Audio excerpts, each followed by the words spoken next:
He's been everything for us this year. We got him from San Diego, and he was our long guy in the pen, throwing in down games and giving us bulk when we needed it. And then he turns himself into hey, he pivoted for us. Got us out of trouble at times. He threw the 8th inning in a leverage situation. He's whatever we ask of Pedro, he's done. And here he was last night in a tie game in the 10th with emotions running high, and he throws a clean inning for us and gives us a chance to win it. Stephen, your team does a good job of, whether it's a tough loss or a huge exciting win like last night, of being able to flush it and move on to the next game. Is that something that you have to vocalize to them, or they already just know how to do it? That's who they are. We have put such an emphasis, and they have put an emphasis with each other. And we win today, and we worry about tomorrow. And when we show up each day, doesn't matter if we've won, lost, didn't matter. They show up the same every single day. And you walk into the clubhouse today, it's just like any other day. And that's the beauty of this group of guys. Obviously, it's a big day for Gavin Williams. When you're watching him pitch tonight, what will tell you if he's on his A game or if maybe he's nibbling a little bit? Fastball command. With Gavin, it's always about fastball command, landing the curveball with good movement on the slider, good changeup. But if he's filling up the zone, that's when we're going to know that Gavin's at his best. Back left, Tyler. Steven, you've got a game plan for the next day and figure out how you bullpen and all that, but what is the aftermath of last night like for you? Do you stay up late, oh my God, what a crazy game, or do you go right into hey, next game, how are we going to plan? No, I didn't even think about today, last night. The emotional roller coaster that we all went through those last couple innings, I felt it as well, and you go all of those places and you say, oh man, what's it going to be like being down 3-0? What's it going to be like this? But you still have to stay in the moment and make moves and keep the game where it is. And fortunately, we were able to come out with a win. And so I enjoyed it. I was with my family. I have a lot of family in town, so a lot of us just hung out. And, that was an exciting game. It was a lot of fun. And so just feeling those emotions and smiling, laughing, crying, all the above, it all came out.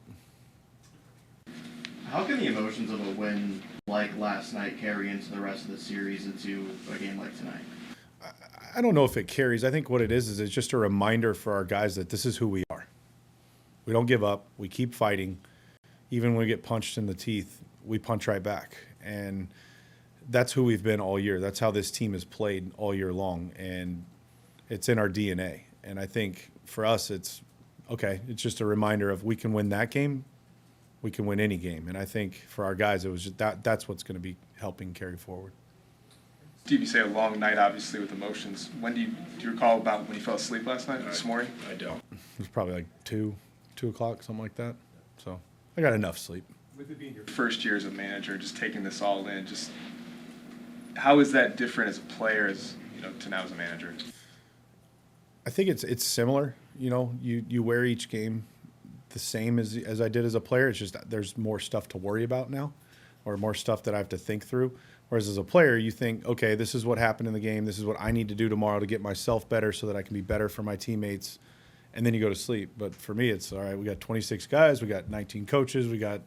So you spend more time on more people thinking about through the day, through the game, and you process that, and then you go to sleep. And so I think it takes a little bit longer, but it's still the same process. Hey, Stephen, who will be your Game 5 starting pitcher, and what went into that decision? Tanner Bybee's going to start tomorrow. He's been our best pitcher all year. I can't wait to get him back out there. And he feels good. He feels ready. He wants to pitch again tomorrow. And so we're excited to have Tanner back out there. Back left, Tom. I know you don't worry about Clase. Why don't you worry about Clase? He's the best closer in the world. He's hung 2 sliders this offseason. This postseason, sorry. That's what's true. Anything outside of that, you don't worry about it. He's made 2 bad pitches. And for Emmanuel, the year that he's put together and who he's been his whole career, he's the best closer in the game. And I'm excited to give him the ball with a lead tonight, hopefully. Left, orange. What was your conversation with Bybee after his last start, and how would you gauge his demeanor from then to now? Yeah, I mean, Tanner was frustrated, obviously. They got to him early, and I felt like it was time to move on. And, I don't ever expect Tanner to want to come out or be okay with coming out of any game ever. And it took him a day to really get back. But right away, when I talked to him about possibly starting Game 5, he wanted it. And you know, Tanner's somebody I trust. Tanner's somebody I want with the ball in his hand at all times. There's times in the postseason where you have to make an unpopular decision as a manager, and I had to make one that night. But that doesn't mean that Tanner's not taking the mound with all of my confidence in him tomorrow, and so I can't wait to watch him pitch again. When was it that you kind of reached that decision that 5E would be your guy for Game 5? I mean, we kind of knew that's where we were headed, but it wasn't until last night, you know, after the game, that we really made that a solid plan. And you know, we try not to get too far ahead of ourselves, but it really had to see how Tanner felt getting off the mound yesterday to make sure, you know, player health to me is number one. I don't ever want to put any of our guys into a position that's going to jeopardize the rest of their career. And I don't care if it's the postseason. So I wanted to make sure that Tanner felt 100% comfortable with taking the ball tomorrow.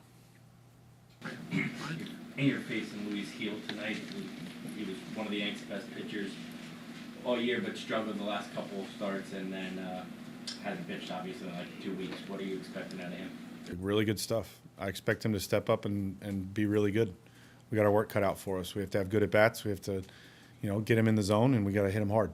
That's just like anybody else. So he's got elite stuff, and he's had a wonderful year, and we got our work cut out for us. Anything else for Steven? Ben? So this is pretty granular, and you've probably already talked about it with your beat, but just wondering, so in the scenarios where you go from takeout Naylor for Hedges or vice versa, if you needed an emergency catcher, who would that be for you guys?